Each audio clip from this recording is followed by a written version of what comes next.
वीरगढ़ महल के अंदर आज का दिन बहुत बड़ा होने वाला था, क्योंकि आज दादी माँ ने खुद अपने हाथों से एक ऐसी परीक्षा रखी थी जिसमें रिमझिम की किस्मत का फैसला होने वाला था। पूरा घर मंदिर की सजावट में लगा हुआ था। हर तरफ फूलों की खुशबू फैल रही थी और सब लोग यही सोच रहे थे कि आखिर आज क्या होने वाला है। लेकिन किसी को भी यह अंदाजा नहीं था कि आज इस घर के अंदर इतना बड़ा तूफान आने वाला है जो हर किसी की जिंदगी बदल देगा। दादी माँ मंदिर के सामने खड़ी होकर पूजा की तैयारी कर रही होती है। ऐसे ही अपडेट देखने के लिए हमारे वीडियो को लाइक करें और चैनल को सब्सक्राइब करें। अगर आप भी रिमझिम से प्यार करते हो तो कमेंट्स में आई लव यू रिमझिम और ई सपोर्ट रिमझिम जरूर से लिखना। तभी वह जोर से आवाज लगाती है और कहती है कि रिमझिम इधर आओ। रिमझिम धीरे धीरे कदम बढ़ाते हुए दादी माँ के सामने पहुंचती है। उसके चेहरे पर हल्का डर साफ दिखाई दे रहा होता है, क्योंकि वह जानती थी कि दादी माँ का भरोसा जीतना आसान नहीं है। दादी माँ रिमझिम को घूरते हुए कहती हैं कि आज तुम्हारे लिए आखिरी मौका है। अगर आज तुमने अपनी जिम्मेदारी अच्छे से निभा ली तो मैं समीर और तुम्हारे रिश्ते को स्वीकार कर लूंगी। लेकिन अगर आज कोई भी गलती हुई तो याद रखना, तुम्हें इस घर से हमेशा के लिए बाहर कर दिया जाएगा।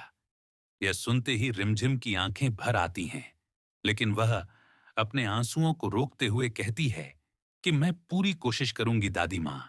दादी माँ कहती हैं कि तुम्हें अपने हाथों से पूरे परिवार के लिए प्रसाद बनाना होगा और उस प्रसाद में किसी भी तरह की गंदगी नहीं होनी चाहिए। अगर एक छोटी सी भी गलती हुई तो उसका परिणाम बहुत बुरा होगा। यह सुनते ही मोहिनी के चेहरे पर एक चालाक मुस्कान आ जाती है, क्योंकि उसे मौका मिल चुका था। रिमझिम को नीचा दिखाने का रिमझिम तुरंत रसोई की तरफ चली जाती है और भगवान का नाम लेकर प्रसाद बनाना शुरू कर देती है। वह पूरी सावधानी से हर चीज तैयार कर रही होती है। तभी पीछे से समीर धीरे से रसोई में आता है। समीर रिमझिम को परेशान देखता है और कहता है कि तुम अकेली इतना सब कैसे करोगी? मैं तुम्हारी मदद करता हूं। रिमझिम तुरंत डर जाती है और कहती है, नहीं, अगर दादी माँ ने देख लिया तो बहुत गुस्सा करेंगी। लेकिन समीर मुस्कुराते हुए कहता है कि मैं सब संभाल लूंगा, तुम चिंता मत करो। इसके बाद समीर और रिमझिम मिलकर प्रसाद तैयार करने लगते हैं। दोनों के चेहरे पर हल्की मुस्कान दिखाई देती है, क्योंकि इतने दिनों बाद दोनों साथ में कुछ कर रहे होते हैं। समीर कभी आटा गूंदता है तो कभी बर्तन उठाता है और रिमझिम उसे देखकर मुस्कुराने लगती है। दोनों की यह छोटी छोटी खुशियां किसी सपने जैसी लग रही होती हैं, लेकिन दूसरी तरफ मोहिनी दूर खड़ी होकर यह सब देख रही होती है और उसके अंदर जलन की आग और ज्यादा बढ़ने लगती है। मोहिनी मन ही मन कहती है कि नहीं, मैं ऐसा कभी नहीं होने दूंगी।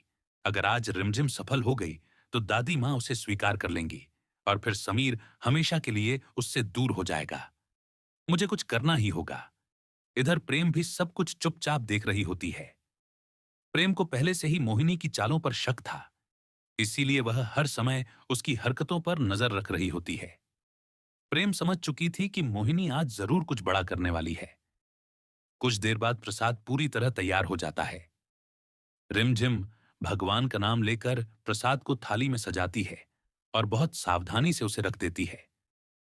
तभी दादी माँ की आवाज आती है और वह कहती हैं कि जल्दी प्रसाद लेकर आओ, पूजा का समय हो रहा है। रिमझिम जैसे ही दूसरी चीज लेने के लिए रसोई से थोड़ी दूर जाती है, तभी मोहिनी धीरे से वहां पहुंच जाती है। वह चारों तरफ देखती है और जब उसे कोई नजर नहीं आता तो वह अपने बाल का एक टुकड़ा तोड़कर तुरंत प्रसाद के अंदर डाल देती है। उसके चेहरे पर खतरनाक मुस्कान आ जाती है और वह